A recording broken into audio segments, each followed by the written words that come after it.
शासन तीसरे निरंतर लगातार काल में है। 6 दशक के बाद मैंने चर्चा की और मैंने अनुरोध किया कि प्रतिपक्ष के नेता को बिना बेरोक टोक बोलने का सुअवसर दिया। आज वो सदन छोड़कर नहीं गए हैं, मर्यादा छोड़कर गए हैं। आज उन्होंने मुझे पीठ नहीं दिखाई है, भारत के संविधान को पीठ दिखाई है। आज उन्होंने मेरा अनादर और आपका अनादर नहीं किया है, उस शपथ का अनादर किया है जो संविधान के तहत ली है। भारत के संविधान की इससे बड़ी अपमानित बात नहीं हो सकती। ऐसा कैसे हो सकता है? House of elders, the upper house, हमें देश का मार्गदर्शन करना है। मैं उनके आचरण की भर्त्सना करता हूं। देश के 140 करोड़ लोग इसे हाथ होंगे। सदन का मतलब है सत्ता पक्ष की बात सुनो जब आपने अपनी पूरी बात कह दी। माननीय सदस्यगण, आप सब जानते हैं कल देर रात तक चर्चा रखी गई, हर सदस्य को मौका दिया गया। It is an occasion where they have challenged Indian Constitution. They have outraged the spirit of Indian Constitution. They have disregarded the oath they have undertaken. मैं इस कुर्सी पर बैठकर इतना दुखी हूं कि भारत के संविधान का इतना बड़ा अपमान, इतना बड़ा मजाक। भारत का संविधान हाथ में रखने की किताब नहीं है, जीने की किताब है। मैं आशा करता हूं कि वो आत्मचिंतन करेंगे, मंथन करेंगे, अपने दिल को टटोलेंगे और कर्तव्य पर आएंगे। माननीय प्रधानमंत्री जी,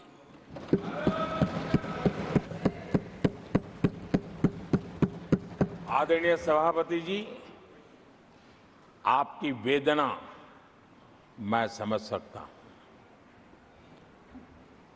ये 140 करोड़ देशवासियों ने जो निर्णय दिया है, जो जनादेश दिया है, इसे ये पचा नहीं पा रहे हैं। और कल उनकी सारी हरकतें फेल हो गई, तो आज उनका वो लड़ाई लड़ने का भी हौसला नहीं था और इसलिए वो मैदान छोड़कर के भाग गए हैं।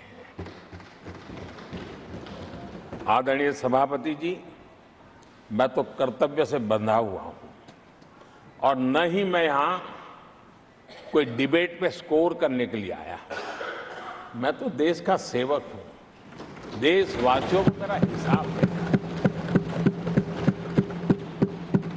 देश की जनता को मेरे पल पल का हिसाब देना, मैं उसे अपना कर्तव्य मानता हूं।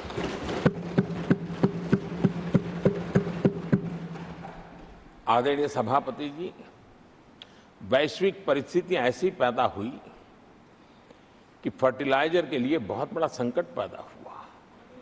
हमने देश के किसान को मुसीबत में नहीं आने दिया और हमने करीब करीब 12 लाख करोड़ रुपया फर्टिलाइजर में सब्सिडी दी है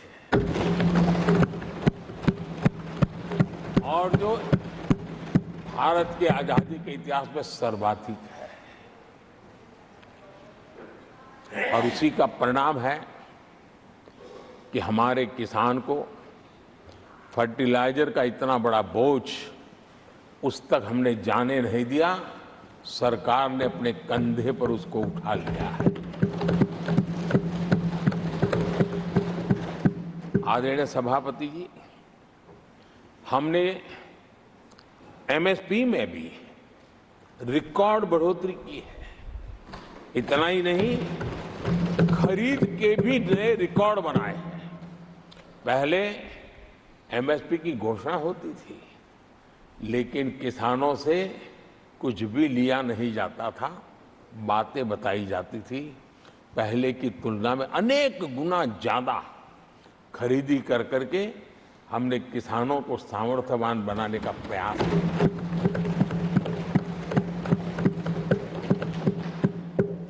आदरणीय सभापति जी, 10 वर्षों में हमने कांग्रेस सरकार की तुलना में धान और गेहूं किसानों तक 2.5 गुना अधिक पैसा पहुंचाया और हम आने वाले 5 साल सिर्फ इसी का इंक्रीमेंटल वृद्धि करके रुकना नहीं चाहते। हम नए नए क्षेत्रों को, उन कठिनाइयों का अध्ययन करके उसकी मुक्ति के लिए प्रयास कर रहे हैं। और इसलिए आदरणीय सभापति जी, अन्न भंडारण का विश्व का सबसे बड़ा अभियान हमने हाथ लिया है और लाखों की तादाद में विकेंद्रित व्यवस्था के तहत अन्न भंडारणों की रचना करने की दिशा में काम चल पड़ा है। फल और सब्जी एक ऐसा क्षेत्र है, हम चाहते हैं किसान उस तरफ मुड़े और उसके भंडारण के लिए भी एक व्यापक इंफ्रास्ट्रक्चर की दिशा में हम काम कर रहे हैं। आदरणीय सभापति जी,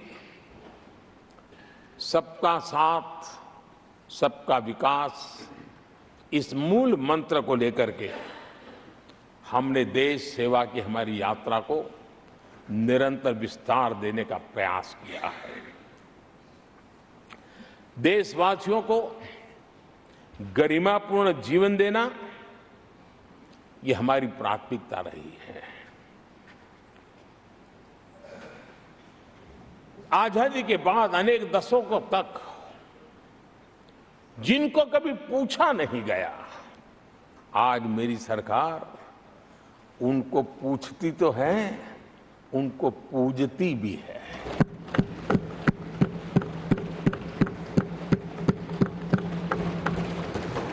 हमारे दिव्यांग भाई बहनों के साथ हमने मिशन मोड में उनकी कठिनाइयों को समझ करके माइक्रो लेवल पर उसको एड्रेस करने का प्रयास किया है और व्यवस्थाएं विकसित करने का प्रयास किया है ताकि वे गरिमापूर्ण जीवन जी सकें और कम से कम किसी का सहारा उनको लेना पड़े, इस दिशा में हमने काम किया है। आदरणीय सभापति जी, हमारे समाज में किसी न किसी कारणवश एक उपेक्षित वर्ग, यानी एक प्रकार से समाज में बार बार हरदूत होने वाला वर्ग, वो ट्रांसजेंडर वर्ग है। हमारी सरकार ने ट्रांसजेंडर साथियों के लिए कानून बनाने का काम किया है और जब पश्चिम की दुनिया के लोग ये सुनते हैं तो उनको भी गर्व होता है, अच्छा भारत इतना प्रोग्रेसिव है, भारत की तरफ बड़े गर्व की नजर से देखा जाता है। हमने उनको मुख्य धारा में लाने का प्रयास शुरू किया है। आपने देखा होगा पद्मा अवार्ड में भी ट्रांसजेंडर को अवसर देने में हमारी सरकार आगे आई है।